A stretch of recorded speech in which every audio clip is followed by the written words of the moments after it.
মানুষের জীবন না লাগানো গাছের মতো। যখন জঙ্গলের মধ্যে একটি গাছ হয় তখন তার কেউ যত্ন করে না, অথচ তখন দেখে যে গাছটি পরিপূর্ণভাবে হয়ে উঠেছে, গাছের আগা ডগা ছেড়েছে, তখন তার কত যত্ন। কারণ এই গাছ হয়ে উঠবে, ফুল আসবে, ফল আসবে, তার আশায় কত যত্ন করে, বেড়া কত কি করে। আর এই গাছটার উপরও মানুষ স্বার্থ খোঁজে, স্বার্থ ছাড়া দুনিয়া চলে না।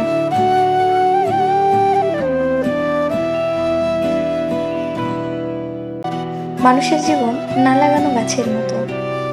যখন জঙ্গলের মধ্যে একটি গাছ হয় তখন তার কেউ যত্ন করে না, অথচ তখন দেখে যে গাছটি পরিপূর্ণভাবে হয়ে উঠেছে, গাছের আগা ডগা ছেড়েছে, তখন তার কত যত্ন। কারণ এই গাছ হয়ে উঠবে, ফুল আসবে, ফল আসবে, তার আশায় কত যত্ন করে, বেড়া কত কি করে। আর এই গাছটার উপরও মানুষ স্বার্থ খোঁজে, স্বার্থ ছাড়া দুনিয়া চলে না।